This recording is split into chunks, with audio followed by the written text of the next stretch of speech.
প্রচ্ছন্ন হয়ে গেল, তাহলে উচ্চতা কিন্তু কমে যাবে। এখন মনে করো উচ্চতা হবে 6 ফুট। তারপর যদি এমন হয় এটাও স্মল লেটার এটাও স্মল লেটার, দুইটা স্মল লেটার হয়ে গেল, এখন উচ্চতা হবে 5 ফুট 10 ইঞ্চি ফর এক্সাম্পল। তারপর যদি এরকম হয়, এখন কি উচ্চতা আরো কমে যাবে 5 ফুট 8 ইঞ্চি মনে করো। তারপর যদি এরকম হয়, এখন কি হবে, এখন উচ্চতা আরো কমে যাবে 5 ফুট 6 ইঞ্চি। যদি এমন হয়, এখন উচ্চতা আরো কমে যাবে 5 ফুট 4 ইঞ্চি। যদি এরকম হয়, সব স্মল লেটার, এখন উচ্চতা আরো কমে যাবে 5 ফুট। এইরকম ভাবে ওরা বুঝাতে চাইছে, বুঝছো? তাহলে দেখা গেল পাশাপাশি অবস্থিত অ্যালিলের জিনগুলো একই সাথে এই উচ্চতা নিয়ন্ত্রণের ব্যাপারে কাজ করতেছে। সুতরাং এরা অবশ্যই পলিজিন, এরা মাল্টিপল অ্যালিল নিয়ে কথাটা বলা যাবে না, এরা পলিজিন। বুঝাতে পারছি কিনা মুসা? জি স্যার। স্যার আর হচ্ছে এই যে 3টা জিন নিয়ে যদি মানে স্যার ওই চেকার বোর্ড করা হয় তাহলে কি স্যার 64টা মানে গণসংখ্যা পাওয়া যাবে? হ্যাঁ, তা তো যাবেই তো, তা তো যাবেই তো। বুঝতে পারছি। ঠিক আছে, আমরা তাহলে মেন্ডেলের দ্বিতীয় সূত্রের ব্যতিক্রম অলরেডি পড়লাম। 3টা ক্যাটাগরি, একটা পড়েছি প্রকট এপিস্টাসিস, একটা পড়েছি পরিপূরক জিন, আর আরেকটা পড়েছি গত ক্লাসে পলিজেনিক ইনহেরিটেন্স। আজকে আমরা আরেকটা জিনিস পড়বো, তবে এটা মেন্ডেলের দ্বিতীয় সূত্রের ব্যতিক্রমের কোনো বিষয় নয়, এটা জেনেটিক্স এর আরেকটা এক্সপেরিমেন্ট নিয়ে আমরা আলোচনা করব। তবে এটা কিন্তু মেন্ডেলের দ্বিতীয় সূত্রের ব্যতিক্রম নয়, মেন্ডেলের দ্বিতীয় সূত্রের ব্যতিক্রম অলরেডি শেষ। প্রথম সূত্রের ব্যতিক্রম 3টা ক্যাটাগরি পড়েছি, একটা ছিল সমপ্রকটতা, একটা ছিল অসম প্রকটতা, হ্যাঁ মানে অসম্পূর্ণ প্রকটতা, আর একটা ছিল লিথাল জিন। এই 3 ক্যাটাগরি ছিল প্রথম সূত্রের ব্যতিক্রম, যদিও লিথাল জিন এখানে একটা গ্রুপ আছে যারা পায় নাই, তাদের আমি এটা পড়াই দিব।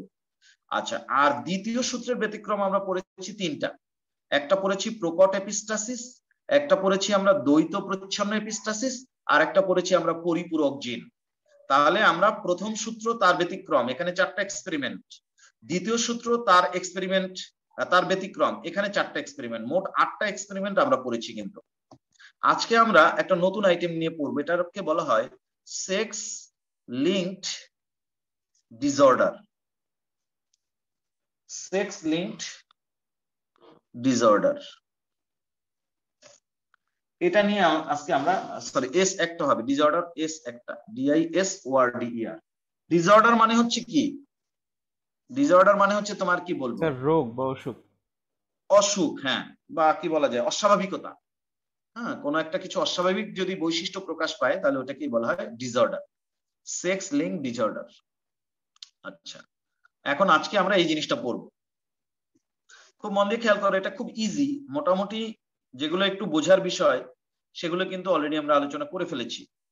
তবে আমি কথা দিয়েছিলাম এবং আজকেও আবার বললাম, আমরা প্রথমে চ্যাপ্টারটা শেষ করার পরে পুরো চ্যাপ্টারটা আবার একটু রিভাইজ করব।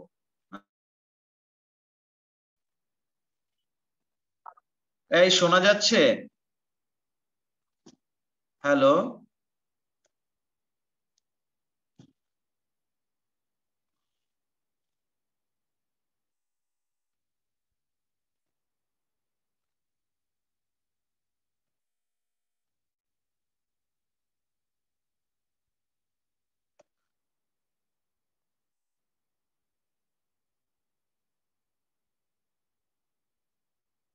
হ্যালো, শোনা যায়? হ্যালো, জি স্যার। এই হঠাৎ করে ডিসকানেক্ট হয়ে গেছি, এখন আবার স্যার কানেক্ট হলো। আমরা ডিসকানেক্ট হয়ে গেছিলাম। জি স্যার। ওই তো হঠাৎ করে দেখলাম এরকম ডিসকানেক্ট হয়ে গেল, মনে হয় নেট ফ্লপ করছিল। এখন কি শুনতে পাচ্ছ সবাই? ঠিক আছে। আচ্ছা শোনো, আমার লেখাটা কি দেখা যায় না ঝাপসা? না স্যার, একদম ক্লিয়ার। ঠিক আছে, এখন শোনো, উন্নত যে সমস্ত জীব আছে, হ্যাঁ, যাদের নিউক্লিয়াসের ভিতরে ক্রোমোজোম থাকে, নিউক্লিয়াসটা সুগঠিত, তাদের প্রত্যেকটা কোষের ভেতরে যে ক্রোমোজোম থাকে, ক্রোমোজোম থাকে জোড়ায় জোড়ায়, জোড় সংখ্যায়, যেমন মানুষের থাকে 23 জোড়া, অন্য কোনো প্রাণীর হয়তো কেউ 10 জোড়া, কেউ 11 জোড়া, কারো 20 জোড়া, এরকম। এটা জীব টু জীব ভ্যারি করে, এক এক প্রজাতির জীবে দেহকোষে ক্রোমোজোমের সংখ্যা এক এক রকম, তবে এটা অবশ্যই জোড় সংখ্যায়। কেন জোড় সংখ্যায় হয়? হয় এ কারণে দেহকোষে ক্রোমোজোম আসে বাবার কাছ থেকে শুক্রাণুর মাধ্যমে, মায়ের কাছ থেকে আসে ডিম্বাণুর মাধ্যমে। তাহলে বাবা যতগুলো শুক্রাণুর মাধ্যমে ক্রোমোজোম নিয়ে আসে, ঠিক ততগুলো আবার মায়ের কাছ থেকে ডিম্বাণুর মাধ্যমে ক্রোমোজোম আসে। তাহলে এই কারণেই বাবার এবং মায়ের শুক্রাণু এবং ডিম্বাণুর মাধ্যমে আগত ক্রোমোজোম যখন দেহকোষে একত্রিত হয় তখন অটোমেটিক্যালি এটা জোড় সংখ্যা হয়ে যায়। যেমন মানুষের শুক্রাণুতে আছে 23টা ক্রোমোজোম, ডিম্বাণুতে আছে 23টা ক্রোমোজোম। তাহলে যখন একটা দেহকোষ তৈরি হয়, জাইগোট তৈরি হয়, তখন সেখানে 23 জোড়া ক্রোমোজোম হবে, এটাই স্বাভাবিক। এখন এই 23 জোড়া ক্রোমোজোমের ভেতরে এক জোড়া ক্রোমোজোম থাকে, যে ক্রোমোজোমের ভেতরে এমন সব জিন থাকে, ওই জিনগুলোর কারণে একটা জীব যখন প্রথম তৈরি হতে থাকে, সেটা তার বীজের ভেতরে হোক অথবা তার মায়ের জরায়ুর ভেতরে হোক, একটা উদ্ভিদ হলে বীজের মধ্যে জীবটা তৈরি হতে থাকে, অথবা একটা প্রাণী হলে মায়ের জরায়ুর ভিতরে প্রাণীটা তৈরি হতে থাকে। তো সব ক্ষেত্রেই, উদ্ভিদ হোক প্রাণী হোক, সব ক্ষেত্রেই ওই জীবের দেহকোষে যত জোড়া ক্রোমোজোম থাকে তার মধ্যে এক জোড়া ক্রোমোজোম থাকে এমন, ওই ক্রোমোজোমের ভেতরে যে জিনগুলো থাকে তারা ওই জীবটা তৈরির সময় জীবটা ছেলে জীব হবে না মেয়ে জীব হবে, পুরুষ হবে না স্ত্রী হবে, সেইটাকে নির্ধারণ করে দেয়। ওই ক্রোমোজোম দুইটাকে বলা হয় সেক্স ক্রোমোজোম। যে ক্রোমোজোম দুইটা কোন জীবের জেন্ডার নির্ধারণ করে দেয়, মানে মেল না ফিমেল, এই বিষয়টা নির্ধারণকারী যত জিন, সেই জিনগুলো থাকে নির্দিষ্ট দুইটা ক্রোমোজোমের ভিতরে। ওই ক্রোমোজোম দুইটাকে বলা হয় সেক্স ক্রোমোজোম। ওই ক্রোমোজোম দুইটা বাদ দিয়ে বাকি যে ক্রোমোজোম গুলো থাকে, মানুষের ক্ষেত্রে বাকি যে 22 জোড়া ক্রোমোজোম থাকে, সেগুলোকে বলে অটোজোম। অটোজোম। তাহলে জীবের জেন্ডার নির্ধারণকারী ক্রোমোজোম দুইটাকে বলা হয় সেক্স ক্রোমোজোম, আর জেন্ডার নির্ধারণকারী ক্রোমোজোম দুইটা ব্যতীত অবশিষ্ট যে ক্রোমোজোম গুলো থাকে তাদেরকে বলে অটোজোম। বুঝতে পেরেছো না পারো না এই কথাটা? জি স্যার, বুঝতে পারছি। বুঝতে পারছো, একদম সিম্পল কথা। এখন শোনো, তবে একটা কথা কি, অনেক সময় দেখা যায় সেক্স ক্রোমোজোমের ভেতরে জেন্ডার নির্ধারণকারী জিন তো থাকে বটেই, এছাড়া আরো কিছু বৈশিষ্ট্য নিয়ন্ত্রণকারী জিন ওই সেক্স ক্রোমোজোমের মধ্যে পাওয়া যায়। এই জিনগুলো জেন্ডার নির্ধারণের সাথে জড়িত না, বরং অন্য বৈশিষ্ট্য নির্ধারণের সাথে জড়িত। কেমন? যেমন মানুষের চোখের রেটিনায়, আমাদের যে চোখের রেটিনা, তোমাদের তো সমন্বয় নিয়ন্ত্রণ একটা অধ্যায় আছে, যদি পড়ি তাহলে তখন দেখবা চোখের রেটিনায় দুই রকমের কোষ থাকে। একটাকে বলে রড কোষ, রড সেল, হ্যাঁ, আর একটাকে বলে কোন সেল, কোন সেল। রড কোষগুলোর মাধ্যমে আমরা সাদা কালো বস্তু দেখি, আর কোন সেল এগুলোর মাধ্যমে আমরা রঙিন বস্তু দেখি। এখন এই যে মানুষের কোন কোষ, যার মাধ্যমে আমরা রঙিন বস্তু দেখি, সেই কোন কোষ তৈরি হবে নাকি হবে না, ওই জিনও মানুষের এই অটোজোমের মধ্যে, সেক্স ক্রোমোজোমের মধ্যে থাকে। মনে করো এই হচ্ছে সেই জিন দুইটা যারা মানুষের কোন কোষ তৈরি করবে। এই জিনগুলো তারা না, এই জিনগুলো হচ্ছে জেন্ডার নির্ধারণের জন্য দায়ী। একটা ছেলে বাচ্চা বা একটা মেয়ে বাচ্চার মধ্যে যে দৈহিক পার্থক্য থাকে, সেই পার্থক্য নির্ধারণের জন্য দায়ী হচ্ছে জিন এগুলো।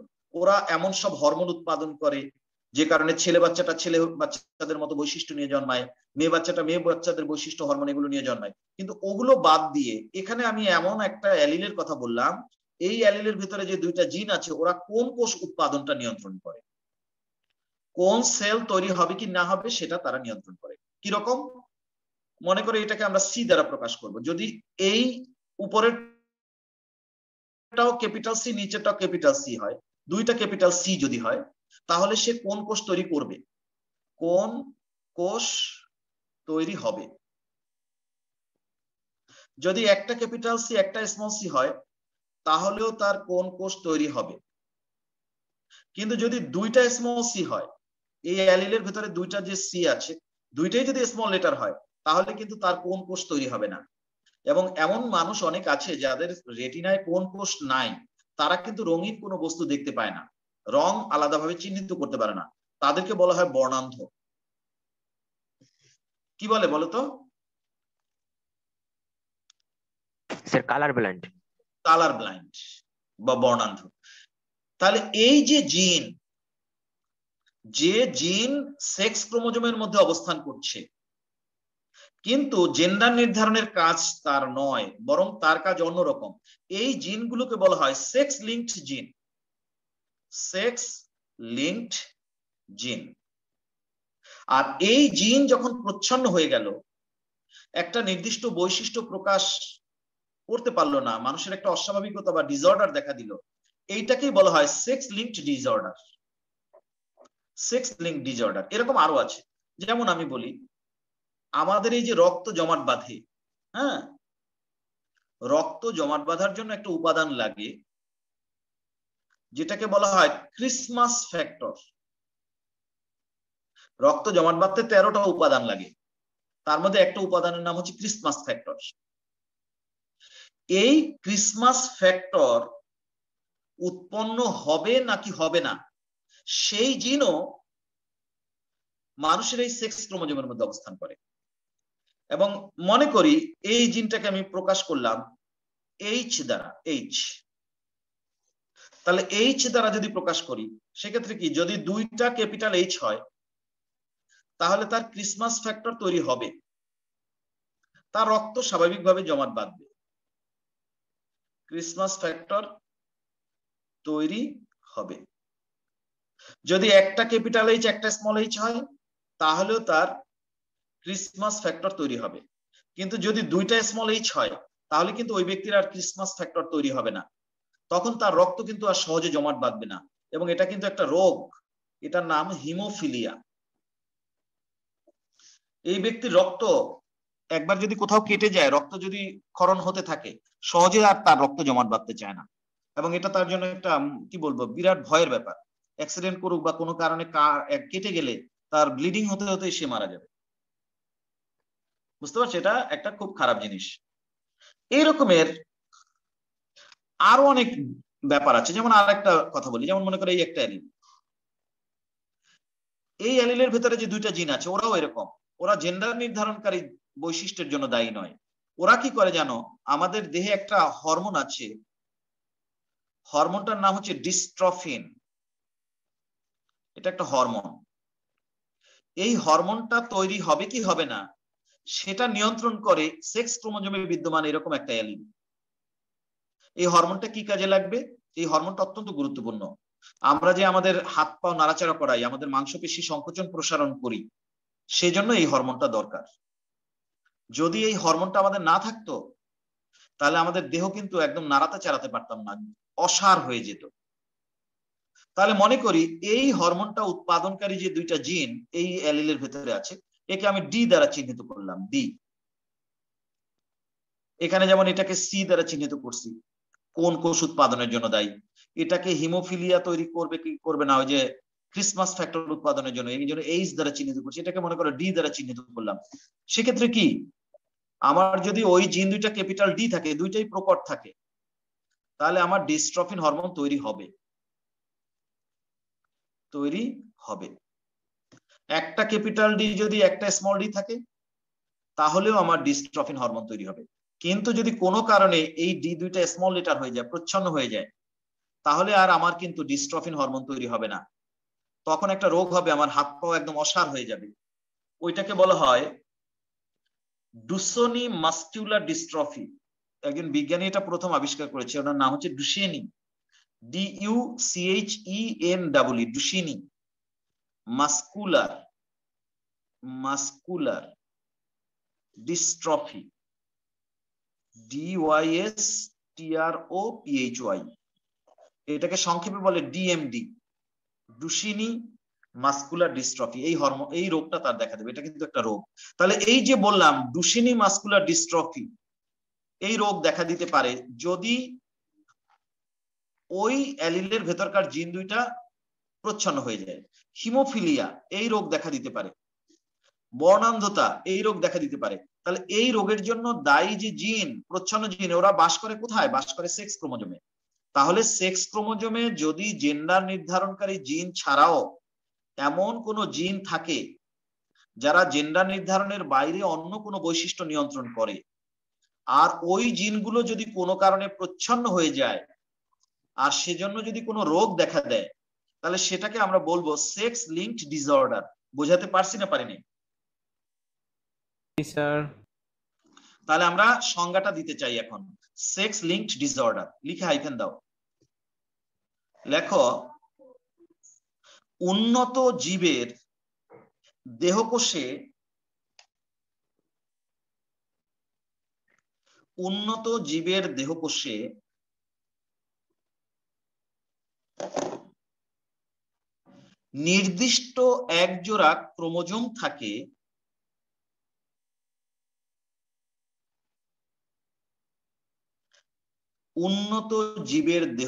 নির্দিষ্ট একজোড়া ক্রোমোজোম থাকে যারা ওই জীবের জেন্ডার নির্ধারণ করে এবং এই ক্রোমোজোম দুটিকে সেক্স ক্রোমোজোম বলে।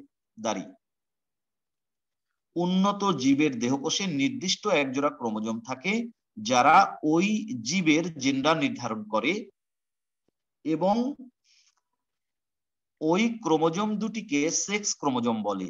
দাঁড়ি, বলো লিখতে পারছো কিনা? জি স্যার। উন্নত জীবের দেহকোষে নির্দিষ্ট একজোড়া ক্রোমোজোম থাকে যারা ওই জীবের জেন্ডার নির্ধারণ করে এবং এই ক্রোমোজোম দুটিকে সেক্স ক্রোমোজোম বলে। লিখছো সবাই? দাঁড়ি, সাথে লেখো, অনেক সময় সেক্স ক্রোমোজোম এ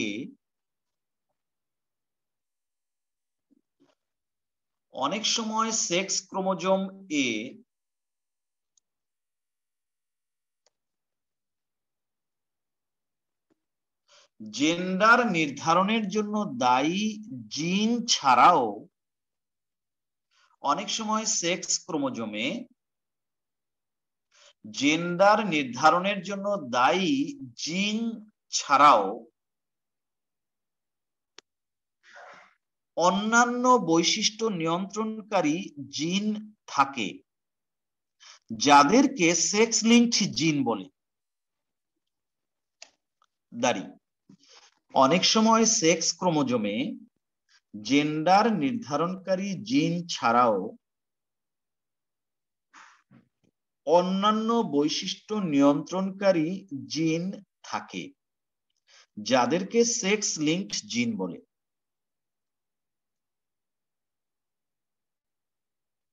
শেষেরটা একটু বলবেন? হ্যাঁ, অনেক সময় সেক্স ক্রোমোজোমে জেন্ডার নির্ধারণকারী জিন ছাড়াও অন্যান্য বৈশিষ্ট্য নিয়ন্ত্রণকারী জিন থাকে যাদেরকে সেক্স লিঙ্কড জিন বলে। সেক্স লিঙ্কড জিন, এই যে শব্দটা এরকম, সেক্স লিঙ্কড জিন, যাদেরকে সেক্স লিঙ্কড জিন বলে। অনেক সময় সেক্স ক্রোমোজোমে জেন্ডার নির্ধারণকারী জিন ছাড়াও অন্যান্য বৈশিষ্ট্য নিয়ন্ত্রণকারী কিছু জিন থাকে বা জিন থাকে যাদেরকে সেক্স লিঙ্কড জিন বলে। লিখছো? বলো। দাঁড়ি, সাথে লেখো, সেক্স লিঙ্কড জিন এর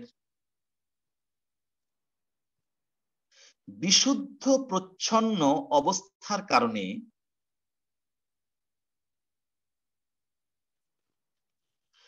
সেক্স লিঙ্কড জিন এর বিশুদ্ধ প্রচ্ছন্ন অবস্থার কারণে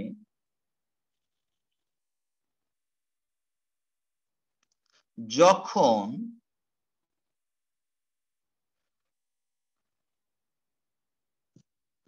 কোনো অস্বাভাবিকতা তৈরি হয় তখন তাকে সেক্স লিঙ্কড ডিসঅর্ডার বলে। সেক্স লিঙ্কড জিন এর বিশুদ্ধ প্রচ্ছন্ন অবস্থার কারণে যদি কোনো অস্বাভাবিকতা তৈরি হয়, মানে একটা নির্দিষ্ট বৈশিষ্ট্য প্রকাশ পাবে না, তাহলেই একটা অস্বাভাবিকতা দেখা দেবে। সেক্স লিঙ্কড জিন এর বিশুদ্ধ প্রচ্ছন্ন অবস্থার কারণে যদি কোনো অস্বাভাবিকতা তৈরি হয় বা দেখা দেয়, তবে তাকে সেক্স লিঙ্কড ডিসঅর্ডার বলে। লিখতে পারছো? জি স্যার। দাঁড়িয়ে সাথে লেখো, মানুষের বর্ণান্ধতা,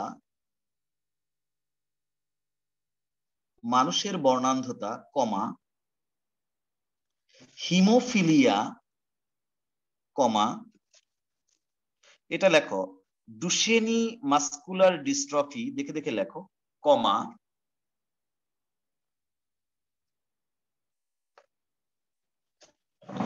মানুষের বর্ণান্ধতা, কমা হিমোফিলিয়া, কমা ডুশেনি মাস্কুলার ডিস্ট্রফি, কমা লিখছো? জি স্যার। তারপর লেখো ফেমিনাইজেশন, FEMINI, ফেমিনাইজেশন, ZATION। এটা হচ্ছে অনেক সময় দেখা যায় যে ছেলেরা আস্তে আস্তে মেয়েদের মতো হয়ে যায়, পুরুষ আস্তে আস্তে স্ত্রীদের মতো হয়ে যায়, এটা ফেমিনাইজেশন, কমা অটিজম, এই যে অটিস্টিক বাচ্চা হয়, অটিজম, কমা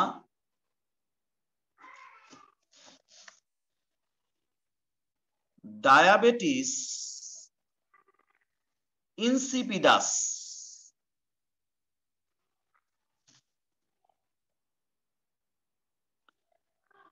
শোনো, ডায়াবেটিস কিন্তু দুই ধরনের, একটাকে বলা হয় ডায়াবেটিস মেলিটাস, আর একটাকে বলে ডায়াবেটিস ইনসিপিডাস। ডায়াবেটিস মেলিটাসটা হচ্ছে তোমার রক্তে গ্লুকোজের পরিমাণ বেড়ে যাবে, অর্থাৎ তোমার ইনসুলিন হরমোনের উৎপাদন কমে গেছে, এই কারণে তুমি গ্লুকোজটা খরচ করতে পারছো না, রক্তে গ্লুকোজটা জমে থাকে, ওটাকে বলে ডায়াবেটিস মেলিটাস। আবার অনেক সময় দেখা যায় যে রক্তে গ্লুকোজের মাত্রা স্বাভাবিকই আছে কিন্তু বারবার প্রস্রাব আসে, ওইটাকে বলে ডায়াবেটিস ইনসিপিডাস। সেটাও কিন্তু একটা জেনেটিক কারণে হয়, এবং এগুলো সব সেক্স লিঙ্ক ডিসঅর্ডার। কি কি বললাম?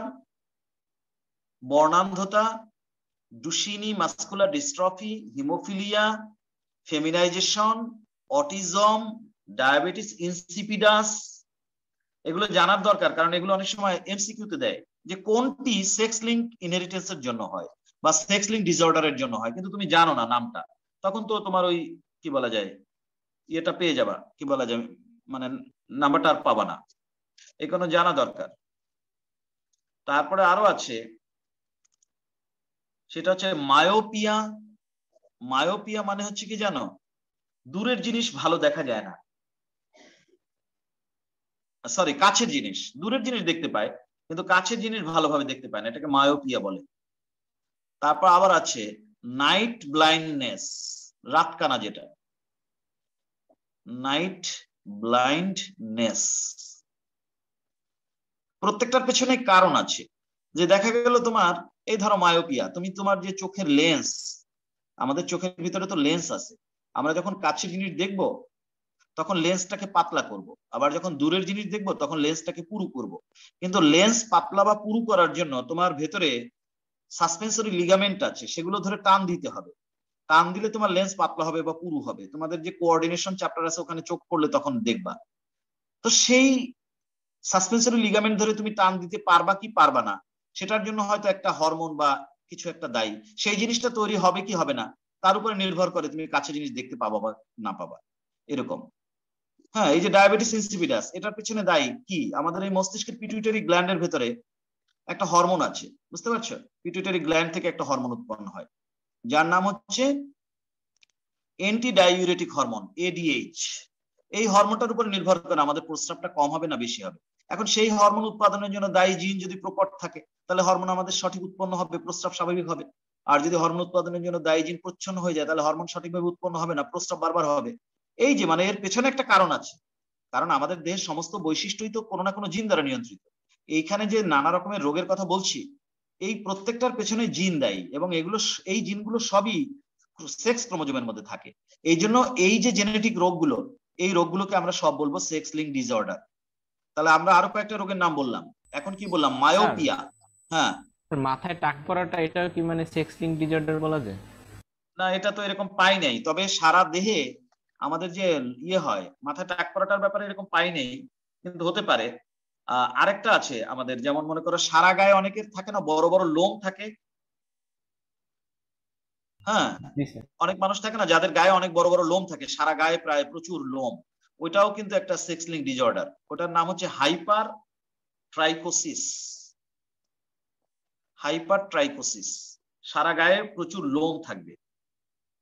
হ্যাঁ, তারপরে আবার আরেকটা আছে তোমার গ্লুকোমা, আমাদের চোখের যে বল, যেটা আই বল বলে, ওটা শক্ত হয়ে যায়, ওটা ভালো করে নাড়ানো চাড়ানো যায় না, আস্তে আস্তে শুকায় যেতে থাকে, গ্লুকোমা ইত্যাদি। এগুলো সব হচ্ছে সেক্স লিঙ্ক ডিসঅর্ডার। তাহলে লাইনটা শেষ করি এবার। মানুষের কি কি বললাম? বর্ণান্ধতা, haemophilia, Duchenne muscular dystrophy, feminisation, autism, diabetes insipidus, myopia, night blindness, hypertrichosis, glaucoma ইত্যাদি রোগ সেক্স লিঙ্ক ডিসঅর্ডারের জন্য হয়ে থাকে, বা ইত্যাদি রোগ এক প্রকার সেক্স লিঙ্ক ডিসঅর্ডার, বা ইত্যাদি সেক্স লিঙ্ক ডিসঅর্ডারের ফলাফল। যা লেখো, ইত্যাদি রোগ সেক্স লিঙ্ক ডিসঅর্ডারের ফলাফল।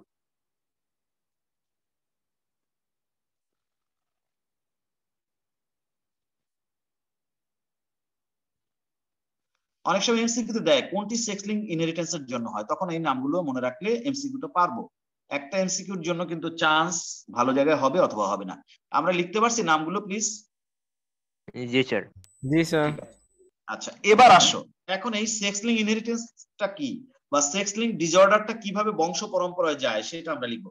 নিচে আরেকটা স্টার চিহ্ন দিয়ে লেখো, লেখো সেক্স লিঙ্ক ডিসঅর্ডার বংশ পরম্পরায় পরিবাহিত হওয়ার ঘটনাকে সেক্স লিঙ্কড ডিসঅর্ডার বংশ পরম্পরায় পরিবাহিত হওয়ার ঘটনাকে সেক্স লিঙ্কড ইনহেরিটেন্স বলে। Sex linked inheritance, sex link inheritance মানে এই সেক্স লিঙ্ক ডিসঅর্ডারটা আমার মধ্যে যদি থাকে, আমার বাচ্চাদের মধ্যেও সেটা যেতে পারে। সেটা কিভাবে যায়? আমার ছেলের মধ্যে যাবে নাকি আমার মেয়ের মধ্যে যাবে? আমার মধ্যে থাকলে যাবে নাকি আমার ওয়াইফের মধ্যে থাকলে যাবে? এটা আলোচনা করাটাকেই বলা হয় সেক্স লিঙ্ক ইনহেরিটেন্স। ইনহেরিটেন্স মানে হচ্ছে উত্তরাধিকার। তাহলে আমরা লিখবো লাইন। হ্যাঁ, আবার বলবো তো অবশ্যই। লেখো সেক্স লিঙ্কড ডিসঅর্ডার বংশ পরম্পরায় পরিবাহিত হওয়ার ঘটনাকে সেক্স লিঙ্কড ইনহেরিটেন্স বলে। সেক্স লিঙ্কড ডিসঅর্ডার বংশ পরম্পরায় পরিবাহিত হওয়ার ঘটনাকে সেক্স লিঙ্কড ইনহেরিটেন্স বলে। সেক্স লিঙ্কড ডিসঅর্ডার বংশ পরম্পরায় পরিবাহিত হওয়ার ঘটনাকে সেক্স লিঙ্কড ইনহেরিটেন্স বলে। ইনহেরিটেন্স মানে উত্তরাধিকার। এই যে রোগগুলোর কথা বললাম, এই রোগগুলো যদি কোনো বাবা বা মায়ের থাকে, তাহলে তার বাচ্চাদের মধ্যে অথবা তার নাতিপুতির মধ্যে এই রোগগুলো যায় কি যায় না, গেলে কিভাবে যায়, সেটা আলোচনা করাটাকেই বলা হয়, বা সেটা নিয়ে পর্যালোচনার নামই হচ্ছে সেক্স লিঙ্ক ইনহেরিটেন্স। বুঝতে পারছো? জি স্যার। ঠিক আছে, সেক্স লিঙ্কড ডিসঅর্ডার বংশ পরম্পরায় পরিবাহিত হওয়ার ঘটনাকে সেক্স লিঙ্কড ইনহেরিটেন্স বলে। আচ্ছা গেল। এখন আসো, এখন খেয়াল করো, তোমার মানুষের ক্ষেত্রে কি, মানুষের কিন্তু সেক্স ক্রোমোজোম হচ্ছে দুইটা। তো মানুষের তো সেক্স ক্রোমোজোম ধরো দুইটা, সবারই দুইটা। তার একটার নাম হচ্ছে এক্স, আর একটার নাম হচ্ছে ওয়াই। মানুষের সেক্স ক্রোমোজোম দুইটার কিন্তু দুইটা নাম আছে, একটা নাম এক্স, একটা নাম ওয়াই। এখন যদি একটা পুরুষ হয়, তাহলে তার মধ্যে সেক্স ক্রোমোজোমের এই দুইটা থাকবে, এক্সটাও থাকবে, ওয়াইটাও থাকবে। আর যদি স্ত্রী হয়, তাহলে তার মধ্যে এক্স থাকবে দুইটা, কিন্তু কোনো ওয়াই থাকবে না। এটা কিন্তু আমরা আগেও জানতাম, নাকি জানি না বলো? মানুষের ক্ষেত্রে সেক্স ক্রোমোজোম দুইটার একটা হচ্ছে এক্স, একটা হচ্ছে ওয়াই। এবং পুরুষ মানুষের ক্ষেত্রে একটা এক্স একটা ওয়াই, এই দুই পদের দুইটা থাকে, দুই ধরনের দুইটা থাকে।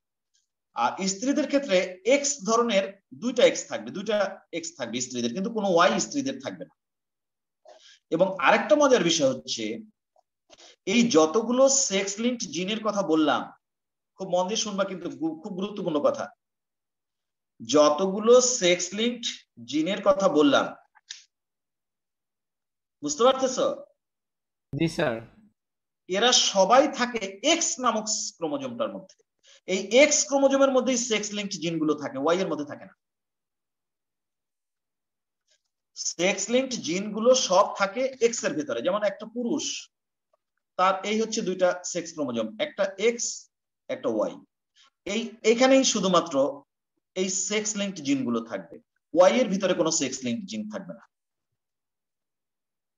তাহলে দেখা যাচ্ছে একটা অ্যালিলের ভিতরে অনেক সময় একটা জিনও থাকে, একটা জিনই যথেষ্ট ওই বৈশিষ্ট্যটা প্রকাশ করার জন্য। এখন দেখো সমস্যাটা কোথায়। পুরুষের যেহেতু একটা এক্স থাকে একটা ওয়াই থাকে, ভালো কথা। এখন কোন কোষ উৎপাদনকারী যে জিন, মনে করো সেটা নিয়ে আমি কথা বললাম। তাহলে পুরুষের যদি কোন কোষ উৎপাদনকারী জিনটা সি দ্বারা প্রকাশ করি, এক্স এর ভিতরে সিটা ক্যাপিটাল যদি থাকে, তাহলে সেই পুরুষটা স্বাভাবিক, তার ক্যাপিটাল সি আছে, কোন কোষ উৎপাদন করতে পারে। ওয়াই এর মধ্যে তো সি থাকে না, এক্স এর মধ্যে সি থাকে, সিটা ক্যাপিটাল, তাহলে স্বাভাবিক। এক্স এর মধ্যে যদি স্মল সি থাকে, তাহলে কি ওই পুরুষ আর কোন কোষ উৎপাদন করতে পারবে বলো? স্যার বোঝো নাই নাকি? পারবে না তো। সি সবসময় থাকবে এক্স এর মধ্যে, ওয়াই এর মধ্যে কোনো সি টি কিচ্ছু নাই।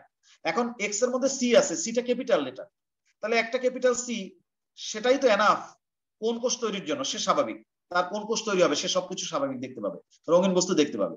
কিন্তু এক্স এর মধ্যে যে সি আছে সেটা যদি প্রচ্ছন্ন থাকে, তাহলে সে কিন্তু আর কোন কোষ তৈরি করতে পারবে না, সে হয়ে যাবে বর্ণান্ধ। কিন্তু মহিলাদের ক্ষেত্রে ঘটনাটা কেমন? মহিলাদের তো এক্স থাকে দুইটা, মহিলাদের এক্স কয়টা থাকে? দুইটা। এখন যদি দুইটার মধ্যে ক্যাপিটাল সি থাকে, আমি তো বলছি সি বা যত সেক্স লিঙ্ক জিন আছে তারা সবাই এক্স এর মধ্যে থাকবে, ওয়াই এর মধ্যে থাকবে না। এখন মহিলাদের দুইটা এক্স আছে, দুইটার মধ্যে ক্যাপিটাল সি, সেই মহিলা কিন্তু স্বাভাবিক, কোন কোষ তৈরি করতে পারবে। একটা এক্স এর মধ্যে ক্যাপিটাল সি আর একটা এক্স এর মধ্যে স্মল সি, তাহলেও সে কিন্তু কোন কোষ তৈরি করতে পারবে। পারবে নাকি পারবে না? পারবে স্যার।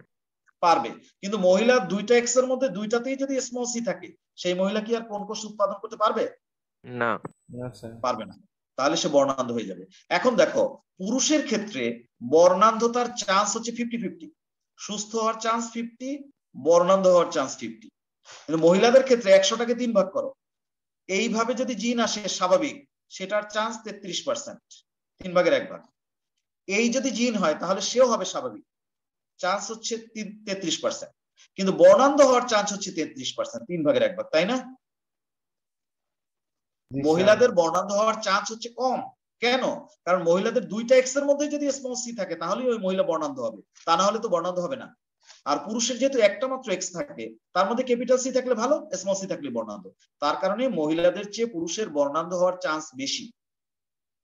শুধু বর্ণান্ধ না, যে কোনো সেক্স লিঙ্ক ডিসঅর্ডার মহিলাদের চেয়ে পুরুষের হওয়ার সম্ভাবনা বেশি, কারণ যত সেক্স লিঙ্ক জিন আছে তারা সবাই এক্স এর মধ্যে থাকে। তো পুরুষের তো একটা এক্স একটা ওয়াই, পুরুষের এক্স থাকেই একটা, একটা এক্স এর মধ্যে একটা যদি ভালো থাকে ক্যাপিটাল থাকে স্বাভাবিক, আর যদি স্মল থাকে তাহলেই ওই পুরুষটা রোগাক্রান্ত। মহিলাদের ক্ষেত্রে দুইটা এক্স থাকে, দুইটার মধ্যে ক্যাপিটাল থাকলে স্বাভাবিক, একটা ক্যাপিটাল আর একটা স্মল থাকলে তাও সে স্বাভাবিক, কারণ একটা ক্যাপিটাল যথেষ্ট, ও চুপচাপ থাকবে, ও বৈশিষ্ট্য প্রকাশ করবে। মহিলা রোগাক্রান্ত হবে তখনই যখন শুধুমাত্র দুইটা এক্স এর দুইটাই স্মল সি থাকবে, তখন দুইটাই যদি স্মল লেটার থাকে তখন। বুঝাতে পারছি না পারি নাই? এই কারণে পুরুষের তুলনায় মহিলাদের বর্ণান্ধ হওয়ার চান্স কম, পুরুষের বেশি। একই রকম ভাবে তুমি হিমোফিলিয়ার কথা বলো, যে কোনো রোগের কথা বলো, সেক্স লিঙ্ক ডিসঅর্ডারের যে কোনো রোগের কথা বলো, প্রথমে তুমি ভাবো পুরুষ কিনা, পুরুষ হলেই এক্স আর ওয়াই। তারপরে তুমি বলো মহিলা কিনা, মহিলা হলেই দুইটা এক্স। এখন এই পুরুষটার যদি ধরো হিমোফিলিয়ার জন্য দায়ী যে জিন এইচ, এর যদি ক্যাপিটাল এইচ থাকে সুস্থ, কিন্তু যদি এক্স এর মধ্যে স্মল এইচ থাকে, তাহলেই সে কিন্তু আর ক্রিসমাস ফ্যাক্টর তৈরি করতে পারবে না, তখন সে কিন্তু অসুস্থ। অসুস্থ মানে হিমোফিলিয়া রোগ তার হবে। আর মহিলাদের ক্ষেত্রে এইটা ক্যাপিটাল এইচ, এইটাও ক্যাপিটাল এইচ, সুস্থ। এই এক্স এর মধ্যে ক্যাপিটাল এইচ, এই এক্স এর মধ্যে স্মল এইচ, তারপরেও কিন্তু সে সুস্থ। তবে এই সুস্থটাকে ইচ্ছা করলে তুমি বাহক বলতে পারো, যেহেতু ওই স্মল এইচটাই হচ্ছে রোগের জন্য দায়ী, আর স্মল এইচটা সে যেহেতু বহন করে, সে কিন্তু সুস্থ, বাইরে থেকে সুস্থ, পুরোপুরি সুস্থ, কিন্তু যেহেতু স্মল এইচটাই হচ্ছে রোগের একটা কারণ আর সেটাই সে বহন করে, এই জন্য মহিলাদেরকে অনেক সময় যদি এরকম হয় একটার মধ্যে প্রকট আর একটার মধ্যে প্রচ্ছন্ন থাকে ওই সেক্স লিঙ্ক জিন, তখন তাকে বাহক বলা যায়। আর মহিলা অসুস্থ হবে কখন? যদি দুইটা এক্স এর মধ্যেই স্মল লেটার থাকে, তাহলেই শুধুমাত্র এই মহিলা হবে অসুস্থ, এবং সেটাকে তুমি তখন হিমোফিলিয়া বলতে পারো। হিমোফিলিয়ার জন্য এরকম লিখবা। আবার যদি ধরো মাসকুলার ডিস্ট্রফির জন্য ডি দিয়ে লেখো, একই কথা, এটা হচ্ছে হিমোফিলিয়ার জন্য লিখলাম। অসুস্থ মানে এখানে এই অসুস্থ হচ্ছে হিমোফিলিয়া, আর এই অসুস্থ হচ্ছে হিমোফিলিয়া। হিমোফিলিয়া রোগের ক্ষেত্রে এরকম লেখা হয়, এইচ দ্বারা লেখা হয়। তুমি যে কোনো রোগের জন্য লিখতে পারো। তুমি কি মাসকুলার ডিস্ট্রফির কথা লিখবা? মাসকুলার ডিস্ট্রফি, এটাও তো একটা সেক্স লিঙ্ক ডিসঅর্ডার, ডিস্ট্রফি। এটার ক্ষেত্রে তুমি লিখবা, কিভাবে লিখবা? যদি পুরুষ হয়, পুরুষ মানেই এক্স আর ওয়াই, আর যদি মহিলা হয়, মহিলা মানেই দুইটা এক্স। এই জায়গাটাতে আগেই আমরা একমত। পুরুষের ক্ষেত্রে এটা যদি ক্যাপিটাল ডি হয়, সুস্থ, আর ওইটাই যদি স্মল ডি হয়, তাহলে হয়ে গেল, সে আর ডিস্ট্রফিন হরমোন তৈরি করতে পারলো না, সে কিন্তু অসুস্থ। অসুস্থ। মহিলার ক্ষেত্রে দুইটা ক্যাপিটাল ডি, সুস্থ, একটা ক্যাপিটাল ডি একটা স্মল ডি, তাও কিন্তু সে সুস্থ। কিন্তু এই সুস্থটাকে চাইলে আমরা বাহক বলতে পারি। মহিলা অসুস্থ হবে তখনই যদি দুইটা এক্স এর মধ্যে দুইটা স্মল ডি থাকে, তাহলে আর সে ডিস্ট্রফিন হরমোন তৈরি করতে পারবে না, সে হবে অসুস্থ। অসুস্থ মানে মাসকুলার। হ্যাঁ, মানে পুরুষ যদি সুস্থ হয় তাহলে তার বাহক হওয়ার সম্ভাবনা শূন্য। শূন্য। মহিলা শুধুমাত্র বাহক হতে পারে, পুরুষ কখনো বাহক হবে না। কারণ পুরুষ যদি একটা স্মল ডি বহন করে তাহলে তার রোগই দেখা দেবে। তাহলে বাহক হচ্ছে কে? যার রোগ নাই কিন্তু ভিতরে বহন করতেছে, তাকে বলবো আমরা বাহক। মহিলা হবে বাহক, পুরুষ কখনো বাহক হবে না। বুঝতে পারছি? জি স্যার। তাহলে সকল ক্ষেত্রে দেখা যাচ্ছে সেক্স লিঙ্ক ডিসঅর্ডার পুরুষের হওয়ার চান্স 50%, কিন্তু মহিলাদের হওয়ার চান্স হচ্ছে 33%। সত্যি না মিথ্যা? জি স্যার, সত্যি। সত্যি। এখন এই সেক্স লিঙ্ক ডিসঅর্ডার কিভাবে বংশ পরম্পরায় যায় সেটা আমরা একটু বিবেচনা করব, ভাববো। কিভাবে ভাববো? যেমন মনে করো ওই যে বর্ণান্ধতা, এইটা কিভাবে বংশ পরম্পরায় যায় সেটা আমরা একটু আলোচনা করতেছি। মনে করো একজন পুরুষ, তাকে তুমি সুস্থ, একদম পুরোপুরি সুস্থ নিলা, পুরুষ যেহেতু এক্স ওয়াই, তার মানে সুস্থ যেহেতু, তার মধ্যে সিটা প্রকট, মানে কোন কোষ তৈরির জন্য দায়ী জিন সি প্রকট, তাহলে সে সুস্থ। সুস্থ লিখে দিলাম, সুস্থ। এরকম একজন মহিলার সাথে টাকা পয়সা আছে অনেক, দেখতে দেখতে সুন্দর, কিন্তু রং দেখে না, এরকম একজন মহিলার বিয়ে তো হতে পারে। বর্ণান্ধ মহিলা, সেই মহিলা এমন বর্ণান্ধ, এই সে, তার যদি লাল গোলাপ দাও সে বুঝবে এটা কালো গোলাপ, লাল না কালো সে কিন্তু বুঝতে পারবে না। এখন বিয়ে তো হয়ে গেল ধুমধাম করে, এখন বাচ্চা হবে, তার বাচ্চাদের মধ্যে এই রোগটা কিভাবে আসবে সেটা দেখো। এখন গ্যামেট যখন তৈরি করবে, এই হবে গ্যামেট, একদিকে যাবে, এই যাবে ওয়াই আর একদিকে। এই মহিলার গ্যামেট কি হবে? এই হবে গ্যামেট, এই হবে গ্যামেট। এখন এই শুক্রাণুর সাথে যদি এই ডিম্বাণুর দেখা হয়, তাহলে এক্স আর এক্স, এই এক্স এই এক্স, এই এক্স এর মধ্যে ক্যাপিটাল সি, এই এক্স এর মধ্যে স্মল সি, এটা হবে মেয়ে। কিন্তু সেই মেয়েটা কিরকম হবে? সুস্থ। মেয়েটা কিন্তু সুস্থ হবে, তবে তুমি তাকে চাইলে বাহক বলতে পারো। আচ্ছা, যদি বাবার এই শুক্রাণুর সাথে মায়ের এই ডিম্বাণুর দেখা হয়, একই ঘটনা, এক্স, এই যে এক্স ক্যাপিটাল সি, এই এক্স স্মল সি, এটাও হবে মেয়ে। কেমন মেয়ে? একই ঘটনা, সুস্থ, কিন্তু তুমি তাকে বাহক বলতে পারো। কি ঠিক আছে কথা, না ঠিক নাই? দুইটা এক্স আসলে মেয়ে হয়ে যাবে। জি স্যার। হ্যাঁ, কিন্তু যদি এই বাবার শুক্রাণু ওয়াই এর সাথে এই মায়ের ডিম্বাণু যদি এক্স এর দেখা হয়, তাহলে এক্স, তার মধ্যে কিন্তু স্মল সি, এক্সটা আগে লিখলাম, ওয়াইটা এই, এটা কি হবে, ছেলে না মেয়ে? বর্ণান্ধ হবে। ছেলেটা বর্ণান্ধ হবে। প্রথমত হচ্ছে এটা ছেলে, যেহেতু এক্স আর ওয়াই, সে কিন্তু কি হয়ে যাবে, বর্ণান্ধ। আর যদি এই ডিম্বাণুর শুক্রাণুর সাথে এই ডিম্বাণুর দেখা হয়, ঘটনা ওই একই হবে, এটাও হবে ছেলে। সেই ছেলেটা কেমন হবে? বর্ণান্ধ। তাহলে দেখো, বাবা এবং মায়ের মধ্যে, বাবা কিন্তু সুস্থ ছিল, কিন্তু ছেলেরা কিন্তু আর সুস্থ হতে পারলো না, ছেলেরা হয়ে গেল বর্ণান্ধ। ছেলে যেটাই হবে বর্ণান্ধ হবে। মা ছিল বর্ণান্ধ, কিন্তু মেয়েরা কিন্তু বর্ণান্ধতার অভিশাপ থেকে মুক্ত, মেয়েরা কিন্তু বেঁচে গেল, মেয়েরা হয়ে গেল সুস্থ।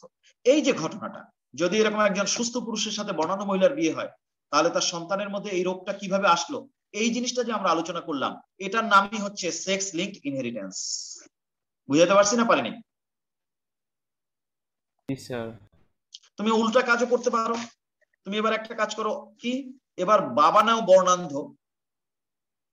দেখি তো বাবা যদি বর্ণান্ধ হয় আর মা যদি সুস্থ হয়, তাদের মধ্যে বিয়ে হলে কি হয় ঘটনাটা দেখি। বাবা বর্ণান্ধ, বর্ণান্ধ বাবা আর সুস্থ মা। আচ্ছা, বাবা যেহেতু, তাহলে এক্স আর ওয়াই, প্রথমেই বাবা মানেই এক্স ওয়াই, এতে কোনো সন্দেহ নাই।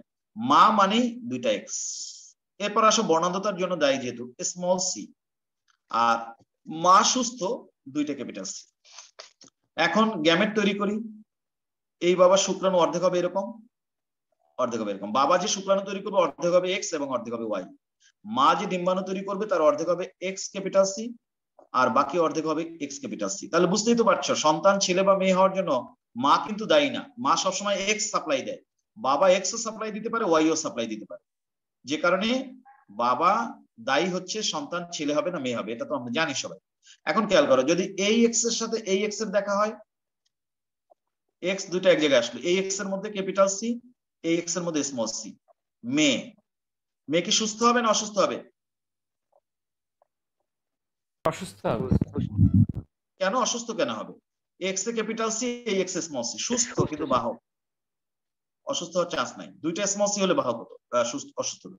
এই এক্স এর সাথে যদি এই এক্স এর সাথে যদি এইটার দেখা হয়, দুইটা এক্স এক জায়গায় আনলাম, এই এক্স এর মধ্যে ক্যাপিটাল সি, এই এক্স এর মধ্যে স্মল সি, ক্যাপিটালটা আগে লিখলাম, এটাও হবে মেয়ে, একই ঘটনা, সুস্থ। কিন্তু চাকে আমি বাহক বলতে পারি, যেহেতু সে স্মল সি একটা ক্যারি করে, এটা স্মল সি পেছনে লেস দিয়ে দিছি যাতে বোঝা যায় সেজন্য। আচ্ছা, এইটার সাথে যদি এটার দেখা হয়, তাহলে এক্স আর ওয়াই এক জায়গায় আসবে, এটা হয়ে যাবে ছেলে। এক্স এর মধ্যে আছে ক্যাপিটাল সি, ওয়াই এর মধ্যে কিছুই থাকে না, ছেলে, সে কিন্তু সুস্থ। এই ওয়াই এর সাথে যদি এই এক্স এর দেখা হয়, তাহলে আবার এক্স ওয়াই এক জায়গায় আসলে সে হবে ছেলে, এবং সেই ছেলে কি হবে, এই এক্স এর মধ্যে কি আছে, মায়ের কাছ থেকে এক্স আসছে, ক্যাপিটাল সি আছে, এই ছেলেটা হবে সুস্থ। দেখো এবার কিন্তু কেউ অসুস্থ হলো না, ছেলে মেয়ে সব সুস্থ, মেয়ে দুইটাই সুস্থ, যদিও তারা বাহক কিন্তু সুস্থ, বাইরে থেকে কোনো প্রবলেম নেই, ছেলে দুইটাও সুস্থ।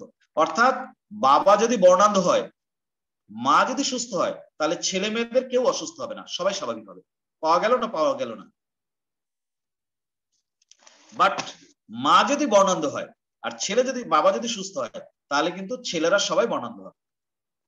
এই যে দুইটা ঘটনা আলোচনা করলাম, এই দুইটা ঘটনাই যদি আমরা ল্যাঙ্গুয়েজ দিয়ে লিখি, তাহলে এটার নামই হবে সেক্স লিঙ্ক ইনহেরিটেন্স। বুঝাতে পারছি না পারি নাই? জি স্যার।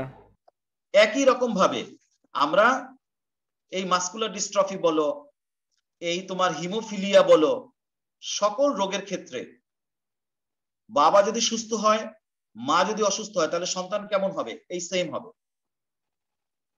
আবার যদি মা অসুস্থ হয়, মানে মায়ের মধ্যে যদি হিমোফিলিয়া হয়, বাবা যদি হিমোফিলিয়া আক্রান্ত হয়, মা যদি সুস্থ হয়, এই সেম ঘটনা ঘটবে। খালি যেখানে আমরা সি বসিয়ে দিয়েছি সেখানে ডি বসায় দিব, তাহলেই দেখবা এখানে সি এর জন্য হচ্ছে কালার ব্লাইন্ডনেস আর ডি এর জন্য হচ্ছে মাসকুলার ডিস্ট্রফি। হিমোফিলিয়া বলো, মাসকুলার ডিস্ট্রফি বলো, যে কোনো রোগ, যতগুলো সেক্স লিঙ্ক রোগের কথা বলছি, প্রত্যেকটার ক্ষেত্রে এই সেম ঘটনা ঘটতে থাকবে। বোঝাতে পারছি না পারি নাই? জি স্যার। আজকে আমরা কিছু নোট করতে পারলাম না, আমি যা কিছু আলোচনা করেছি এটা আমি ছবি তুলে গ্রুপে দিয়ে দিচ্ছি, তোমরা রেকর্ডটা পরে শুনে নিও, এটা নোট আমি আগামী ক্লাসে দিব ইনশাআল্লাহ।